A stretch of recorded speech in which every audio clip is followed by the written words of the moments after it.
and God willing, it'll come out okay. Just in case it doesn't come out well on Facebook, I'll have it recorded. Now, we just celebrated Juneteenth in Manning, South Carolina. This was sponsored by Gifted Dreams and the Hoover District of Manning, South Carolina, with a lot of contributors involved with the event as well. And as a promoter myself, and I've been promoting events for a very, very long time. And my idea behind the promotion of the event is always to have an underlying message and something of value to teach. And most of the time, once we see food and music and entertainment, we go totally off course of what the day is intended for. And what happens is that you have literally wasted time, resources, and effort in trying to get a message across that you have not gotten across because the people simply are not hearing you, simply are not listening because all they are interested in is having a good time. I want to say to the Gifted Dreams and Hoover District, I don't know if I should say where you're from, but I just want to commend you, Patrick York, and everyone involved with the Gifted Dreams and Hoover District. I want to commend you for a very nice event. I think that it turned out very well, seeing as though it was the first time that it was done, and that in itself deserves applause because that was the first time it was done. Now, if you would like to join up with us on Facebook, let me get this out. You can join up with us at the 19 Network on Facebook, and I encourage more people from Manning and South Carolina to join up with us on our YouTube site at the 19 Report because we go deeper in depth about the internal self. And most of the time, what we end up doing is blaming other people for our problems, but the underlying problem is within each individual. Now, I want to talk about a few things. I have a list. Hold on a minute.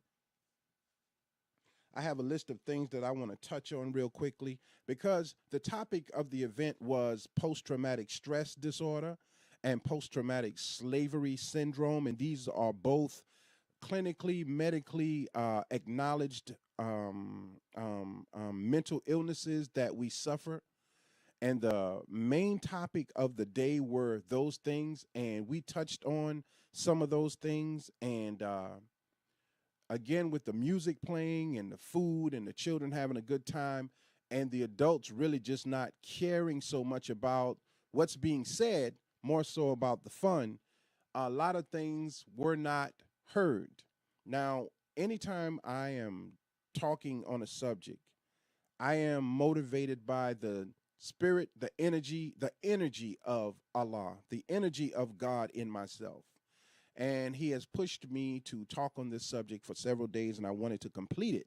So, hearing. A lot of people say listening is the key. Listening is the key. But if you go to the Bible, there is more topics on hearing than there are on listening, and I'm going to tell you why. When a person listens to what you're saying, and they deem that what you're saying does not pertain to them, they not only cut off their listening, they cut off their desire to hear what you're saying. Therefore, if they run into an incident that pertains to what you said, they won't remember what you said because they cut off they thought to themselves, this is not for me because I don't need this. But when you hear a thing, it goes into the subconscious mind. And if an incident occurs based upon what you heard, you can say, you know, I heard Jamil say something about PTSD. I heard Jamil say something about post-traumatic stress disorder. So hearing opens up your mind that you do not stop registering what is being said. I hope that makes sense. The Bible puts it like this, and I'm going to read a couple of passages out of the book. And again, I always say this, we know that the Bible has been tampered with. They have admitted that in the Bible itself at the beginning of the book. The admission is very simple. It says, right here in the book, it says, translated out of its original tongues, and with the former translations diligently compared and revised. So anytime something is translated, there is always a understanding or miscommunication in the message that was meant to be translated, and the person who translated either deliberately mistranslated in order to benefit from the mistranslation, or they don't intend to do it, but it happens anyway. And if you read history, you'll find out that those who translated biblical text out of its original tongue, many of them got bored during the translations and began to write in the book, scribble in the book, draw lines in the book, change the scriptures, and make different things. The top of the scripture is one thing, and the bottom matches the top, but the middle matches the next verse. It's very confusing. So I said that to say that for those of you who are always debating about the truth or the falsity of biblical scripture, in the book is poison, but in the book is power. You can choose which one you want to use. We won't be on long today. In Romans 10 and 17, it says, so faith comes from hearing, and hearing through the word of Christ. Hearing twice. Matthew 11:15, I'm only going to read a few. It says, he who has ears to hear, let him hear. In Galatians 3 and 2, it says, let me ask you only this. Do you receive the Spirit by works of the law or by hearing with faith? See, God is looking at how we behave. And how we behave determines the power in the events that we attempt to execute, and it determines the eventual outcome of that event. So the minds of the people, the spirit of the people, the faith of the people, the hearing of the people determines how well a thing will turn out. At the Juneteenth festival, it started out with the spirit of the people very in sync. Myself, Pat, Chris, everybody who was out there to help, Cynthia, her husband, many of the sponsors, the presenters, the Lionettes, the spirit was in the moment. But then another element came out, and that element is the element of rebellion against the norm, These young men, young women don't want you telling them anything. They're going to do it the way they want to do it, regardless. So the 100% accord that we had begins to fall apart. And when that begins to fall apart, there is a disturbance in the energy of the event. And when that disturbance occurs, fights break out, disrespect, anger, the children begin to become unruly. All of these things occur because of, I'm looking at someone responding. All of these things occur because of the energy of the moment. When I was talking about PTSD and PTSS, someone decided to spark up some marijuana. I addressed the issue and said, well, maybe you should have done that down the street or before you came, but not here. I said that the problem with us is that we want to take our mentality wherever we go and not have respect for what our people attempt to do for our people. So the benefits of what is being done has been quashed because someone broke the spirit of the moment and they don't care. All we care about is selfish ideas, selfish thoughts. I'm a prove, I'm a man, I'm a this, I'm a that. You don't tell me what to do, I'll F you up. This is our thoughts. As we're selling shirts, behind me to my left, there's someone leaning over my shirts with a cigarette, with the potentials of the ashes falling and burning my shirt. Out of all the room there is out there, see, these are the rebellious energies that can destroy an event. Because everything that we create is in a world. I need y'all to pay attention now. Because we want to know, but we don't want to learn. Every single thing that you decide to do is in a world. That world you create can be powerful or destructive. So the scripture says, come out of her. She has become a habitation of devils. It is talking about coming out of a mindset or a world created by satanic thought. A safe haven is where you go when you want to get away from negative. Gifted Dreams and Hoover District attempted to create a safe haven for a day. I think they were very successful at it, with the exception of things that will be corrected. Now, the children were playing, and while Sleep Vision was talking, they were playing, but I wanted him to keep talking because they were hearing. They weren't paying attention and listening, but whatever was coming through the speakers was resonating in the brain. So I'm going to read one more thing about hearing. It says in Luke 8:15, as for that in the good soil, there are those who, hearing the word, hold it fast in an honest and good heart and bear fruit with patience. The deeper message in the Juneteenth celebration and why it was so important is that there is a cycle of negativity that we have been placed in, that we have lost an entire generation of our children. Black people in particular, white people too, but black people in particular. We've lost them. We've lost them to drugs.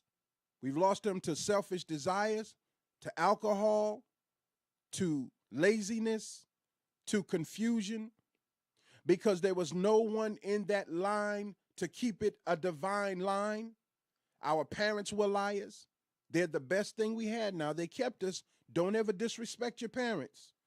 Don't ever disrespect mom and dad, because what they did the best they could. But they were liars. We are liars. And our children see the lie, but they admire the lie and desire to be a liar like us. So today, children are trying to finesse their parents. One way out in the street, another way when they get home. Yes, ma'am. No, ma'am. So I want to get into five things about the Juneteenth festival in Clarendon County. In Manning, I want to elaborate on the Juneteenth festival and clarify what it is and what it is not. And I want to clarify the intentions of Abraham Lincoln when he signed the Declaration of Independence. So let me get to this real quickly, and then we're going to try to close. But I want to read a quote.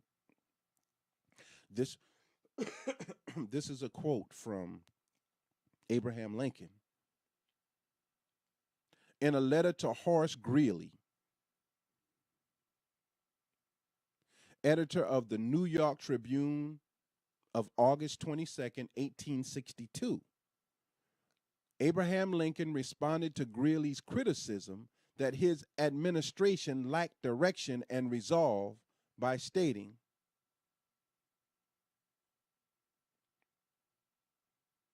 this is what Abraham Lincoln said. Now listen very closely. When you're celebrating Juneteenth, the Juneteenth celebration, understand clearly what Abraham Lincoln's objective was. And this is in quotations. Quote, my paramount objective in this struggle is to save the Union and is not to save or destroy slavery. If I could save the Union without freeing any slaves, I would do so.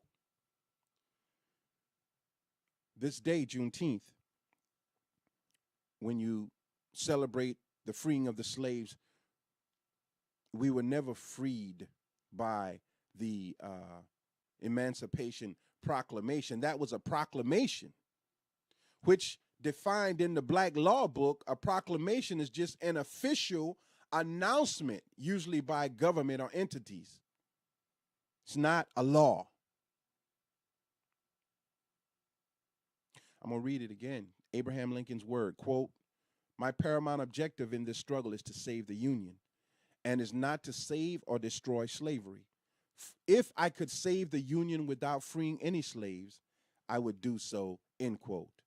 Abraham Lincoln had no intentions of freeing any slaves, but he freed the slaves to save the Union. Now, when you talk about the Union Army in the North fighting against the Confederates in the South, the Union Army needed more muscle. The muscle was black people. Black people was the muscle. So when the Union Army came to the South and recruited slaves to fight against the South, of course they were readily eager to fight for what they deemed to be their freedom. This is the Union. This is the ones in the blue. Confederates are the ones, sometimes blue, but mostly red. You see the Confederate flag flying with blue and red, or black and red, blue and red.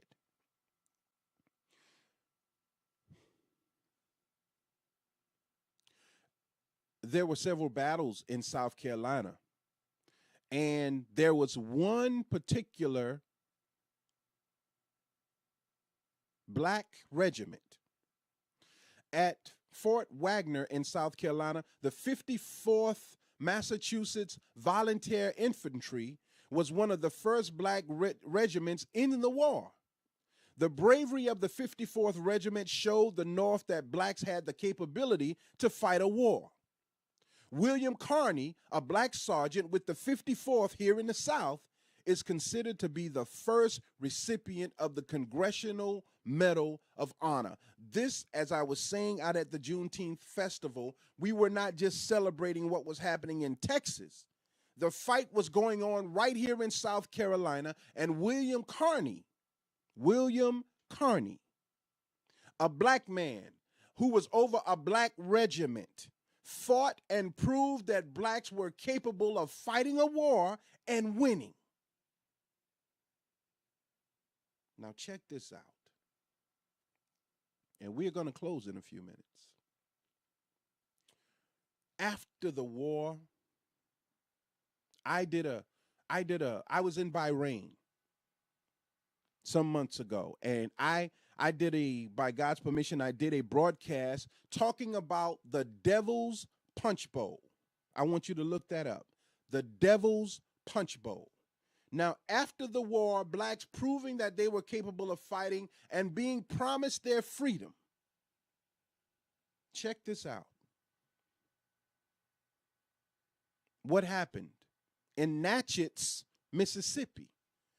And I'm going to read this. It says, the Devil's Punch Bowl is a place located in Natchez, Mississippi, where during the Civil War, authorities forced tens of thousands of freed slaves to live into concentration camps.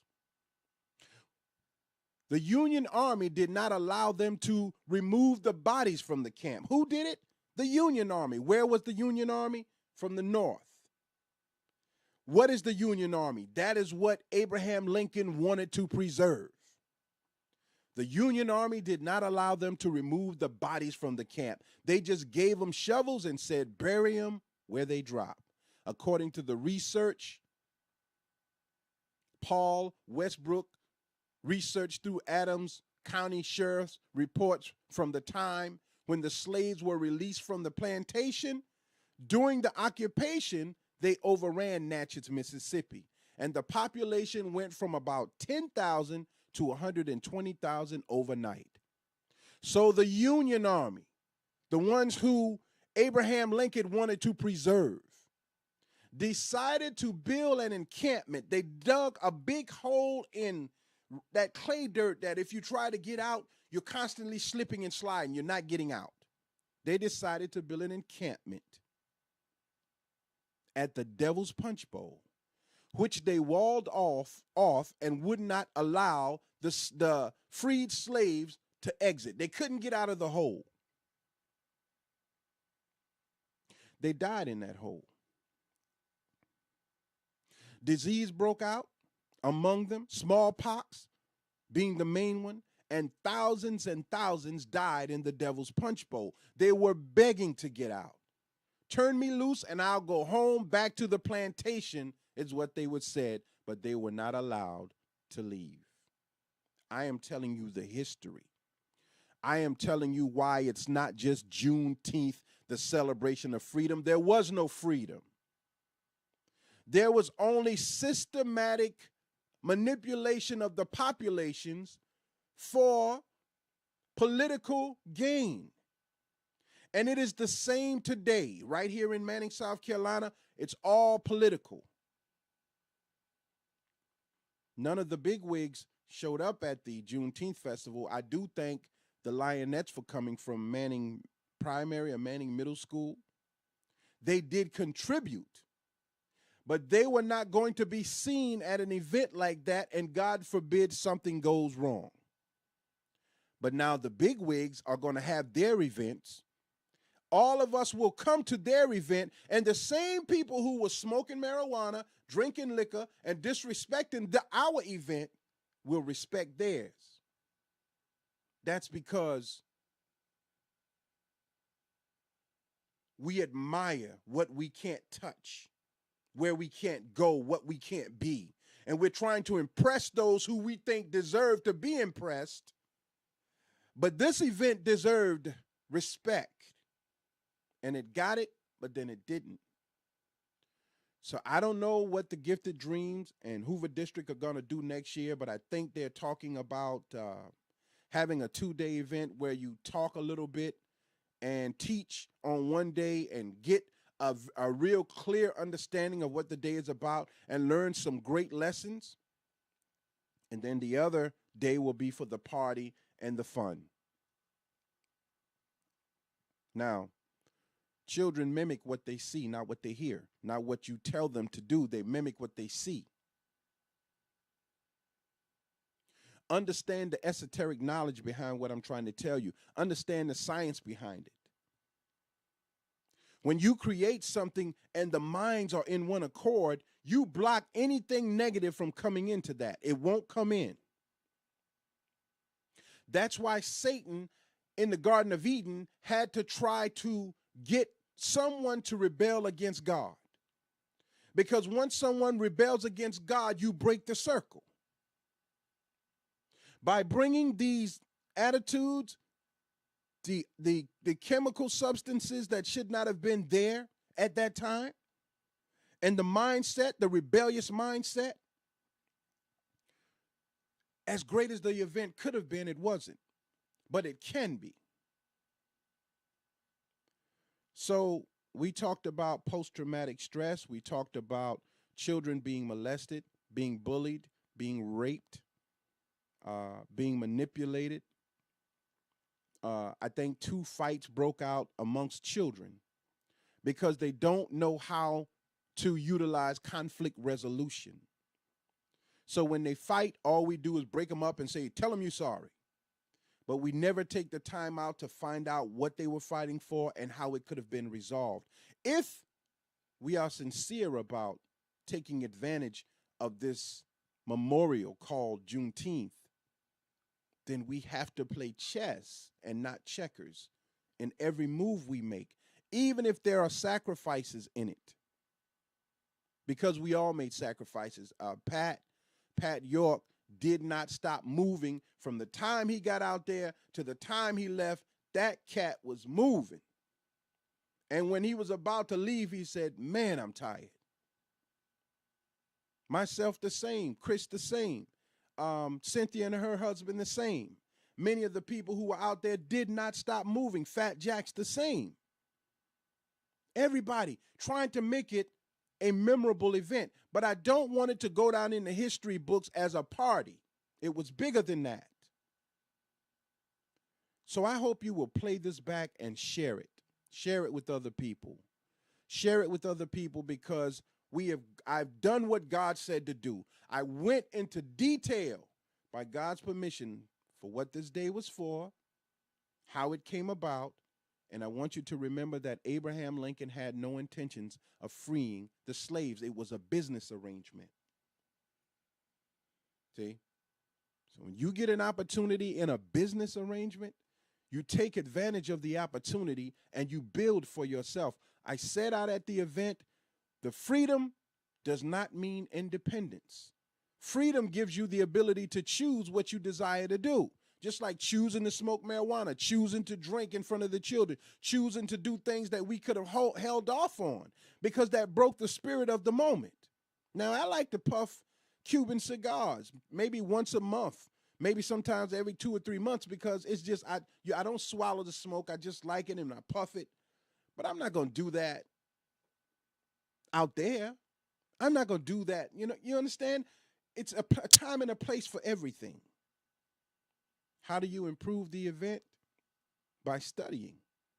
Because every time you think you have reached the ceiling of knowledge, there's always something else. The minute you stop learning, you die. So yes, we read the general idea of what Juneteenth is for, but go deeper into it. Don't lie to the children. We were never freed. And the 13th Amendment of the Constitution sealed that for black people.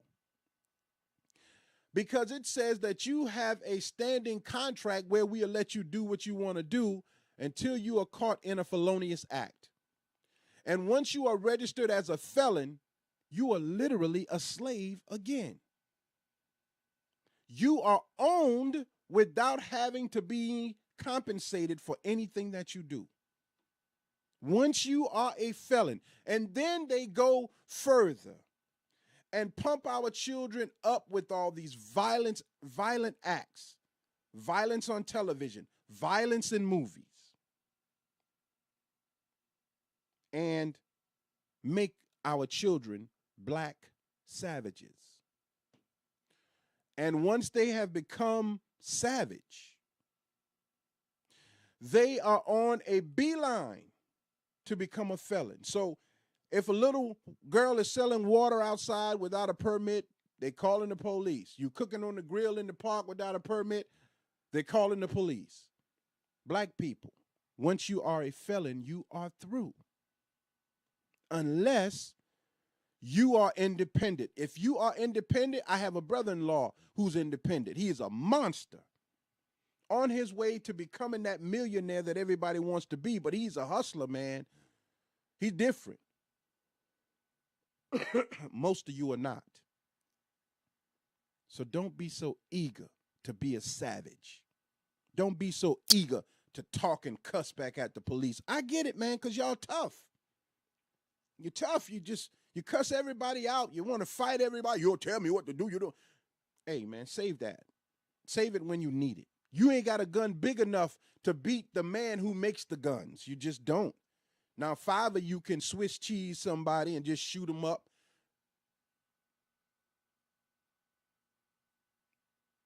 But you have to learn how to defeat your enemy.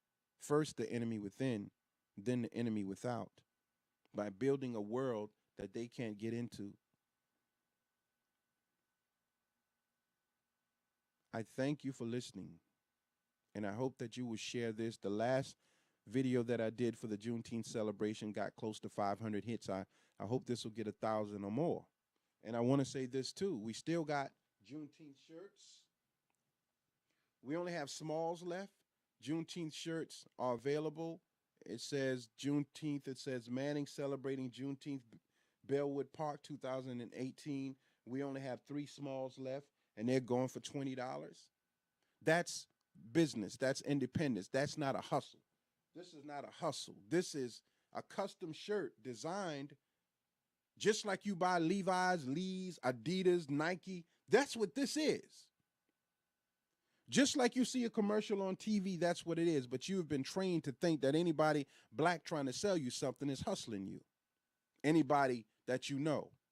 So thank you for tuning in. I think I said everything. We're talking about the PTSS is post-traumatic slavery syndrome. It is the effects of the 400 and some odd years of physical slavery, and now the thousands of years of mental slavery and mental torment that we go through that has caused us to become the people that we are. Why are we so hard towards each other? Why are we trying to make ourselves not need anyone? Let me tell you something. Loneliness is no fun. I know. I'm alone 95% of the time because I choose to be, because I don't like to waste time. I like to learn because God gave me the ability to do it. And look at my crazy self. After I learned and utilized the knowledge and it worked, crazy me want to share it with other people. And you know what they say? Man, that Keith, man, I don't like, man, that dude think he know everything, man. He always got to know everything, man. No, I don't think I know everything. I want to share with you what God has given. Is that wrong?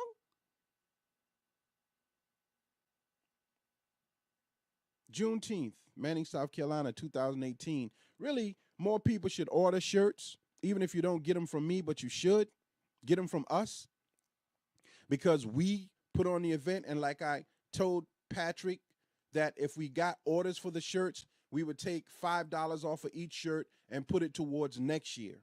Each shirt that is sold, we will put $5 towards next year's event, because we're going to need a building next year, because one day we're going to be having a workshop where qualified professionals in the mental health field, one was supposed to come out, but they weren't able to make it, will come out and talk to the children, and mainly talk to the children, but also have a discussion separate from the children with the adults. We must learn how to listen and hear and sit down and discuss.